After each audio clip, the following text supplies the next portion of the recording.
I pay only $300 a month to live in a $500,000 property. And I'm gonna show you guys how I do it and also the pros and cons that come with it. The strategy that I use is called house hacking. So what house hacking is that you buy a property and you rent out the other rooms or units to help offset your monthly expenses. I have a 4-bedroom property that I own and I rent out the 3 other bedrooms and I live in one of them. And what that does for me is it brings in about $3,100 in income, and my monthly payments on this property for principal, taxes, and insurance is $3,050. So that leaves me with $50 left over. And that doesn't include utilities, so I have to pay around $400 in utilities. But that extra $50 subtracts from the $400, leaving me with only $350. So paying only $350 to live in a $500,000 property and own it seems like a really amazing deal to me. So there are many benefits when it comes to house hacking.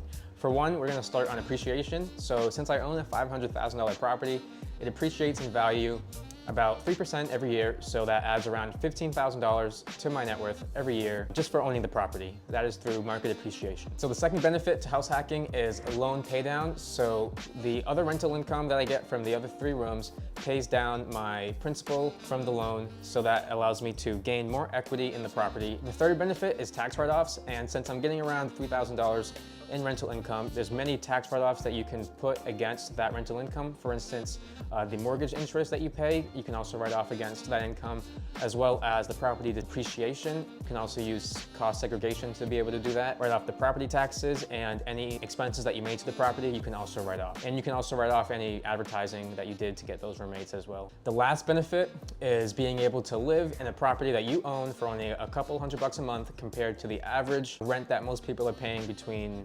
$1,000 to $2,000. So I think it's a great deal and it's a great way to get started. So the first con is that it's expensive and it can take a while. So I'm gonna give you guys a suggestion if you are renting. What I would do if I was renting and saving up for a down payment to be able to do the house hack on your own, what I would do is find an investor-friendly landlord who would allow you to sublease the rooms so you can rent those rooms out and maybe make a profit, maybe not, but either way, it'll bring your payments down significantly. So the second con is having to deal with roommates. However, if you're young, you're probably gonna have roommates anyways, so you might as well have them pay you. As well as you can always have short-term leases, so if they suck, they're not gonna be there that long. If you own the property and you have roommates, you don't have to follow any fair discrimination laws, so you can be really picky about who you have as roommates. Also, roommates are a blessing. They keep the house interesting and they also help you live very cheaply. So I think if you get paid around $40,000 a year to deal with roommates, I think you would do it, and I think it's a great deal. The third con is going to be that you have to fix up the property if anything goes wrong, and that is the case. However, that is why I suggest buying a property that has all the major systems, at least good for the next 5 to 10 years, so you can plan it, such as the waste disposal, water supply, heating, roof, foundation. That way, anything else that comes up, it's gonna be around $1,000 to $2,000 to fix, maybe $3,000 max, but that comes maybe once a year, once every 2 years, and you can prepare for it. Worst case, just get a credit card, it'll cover it, and just save up and pay it off. So the fourth con in owning a property and house hacking is gonna be, what if a tenant doesn't pay? And so that is why I suggest doing a really careful analysis on the potential roommate, doing a background and credit check, verifying employment, checking the previous landlord, as well as doing a social media check, making sure they're all good.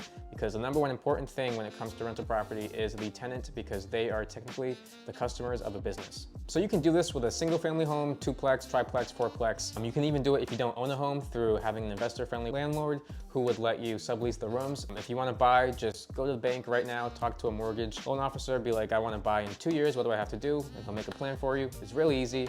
Just stick to it. If you want to do it with renting, just make sure you have an investor-friendly landlord. I hope this helps you, hopefully reduce your expenses and increase your savings so you can hopefully hit financial freedom in the future. Any comments, leave them below. I'd love to hear them. I'd love to respond to you guys. If you want to see what a $100,000 home renovation looks like, please click here.